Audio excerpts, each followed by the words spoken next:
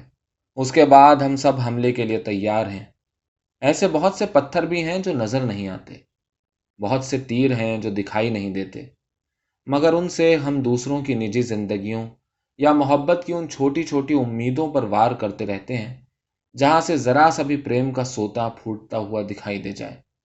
آپ الگ الگ دھرم کے لوگوں میں محبت نہیں ہونے دینا چاہتے، الگ الگ جاتیوں میں محبت نہیں ہونے دینا چاہتے، الگ الگ زبانوں کے بولنے والوں میں اور الگ الگ ملکوں میں رہنے والوں میں بھی محبت نہیں ہونے دینا چاہتے۔ کہیں بھی ہماری چیل سی نظریں بس یہ دیکھنا چاہتی ہیں کہ ایسا کوئی شخص نظر آ جائے جس نے محبت کرنے کی جرت کی ہو۔ اس کے بعد ہم پنچایتیں بٹھائیں گے، ان کے خلاف فتوے جاری کریں گے، انہیں غدار کہیں گے جو اس جرم کو کرنے کی بھول کر بیٹھے ہیں، جسے پرانی اور بہت پرانی کہانیاں پریم یا عشق کے نام سے جانتی ہیں۔ 18ویں صدی میں دلی کے ایک شاعر میر تقی میر نے کہا تھا، دل کی تہ کی کہی نہیں جاتی، نازک ہے اسرار بہت، اکثر تو ہیں عشق کے دو ہی، لیکن ہے بستار بہت۔ غور کیجئے تو عشق نہ کر پانے کی اور اس اسرار یا بھید کو نہ پا سکنے کی ہماری شمتا نے ہی ہم سے سب کچھ چھین لیا ہے۔ ہم بچوں کو اتہاس میں بھی صرف بڑی جنگیں دکھاتے ہیں، کروکشیتر سے لے کر پانی پت تک کی جنگ، پلاسی سے لے کر کارگل تک، اب ہمارے پاس صرف جنگیں ہی جنگیں رہ گئی ہیں، اور شاید ہمارے کیا پوری دنیا کا یہی حال ہے۔ بہت سے ملکوں نے انہی جنگوں کی داستانیں پڑھ کر نیوکلیر ہتھیار تیار کر لیے۔ انہیں لگا کہ ان کی سرحدیں محفوظ ہو گئی ہیں، مگر جنگوں کا اتہاس پڑھ کر پنپنے والی نسلوں میں ان ہتھیاروں سے ایک الگ قسم کا جنگی جنون پنپنے لگا ہے۔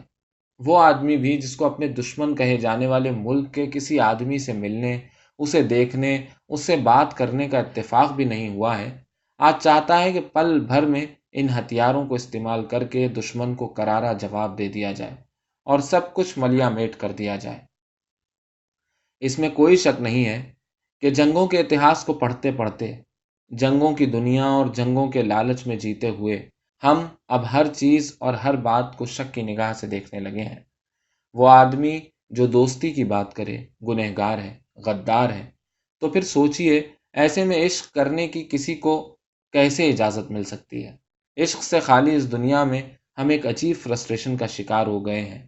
ہم اپنے آس پاس کسی کو بھی پیار کرتے ہوئے نہیں دیکھ سکتے، اس لیے ہم نے عشق کے بجائے، جو کہ ہماری دھرتی کی سب سے پرانی روایت ہے، چھوٹے چھوٹے اور نہایت چھچورے تعلقات بنا کر خود کو خوش رکھنا سیکھ لیا ہے۔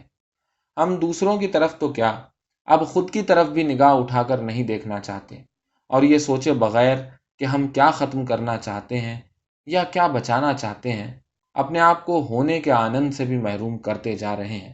ہم نے چیزوں کو، لوگوں کو گہرائی کے ساتھ اور سنجیدگی کے ساتھ پسند کرنا چھوڑ دیا ہے، اور سیکھا ہے تو بس اکتانا۔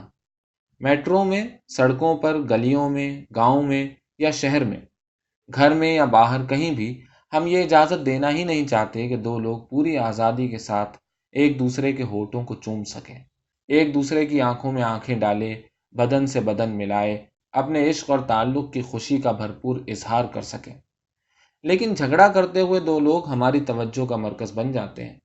ہم چاہتے ہیں کہ یہ جھگڑا چلتا رہے، کہیں جھگڑا ہوتے ہوتے رہ جائے تو ہم نراش ہو جاتے ہیں۔ لیکن اگر ہم ایک عشق کا اظہار کرنے والے جوڑے کو لب چومنے سے روک دیں تو اسے اپنی بڑی کامیابی سمجھتے ہیں۔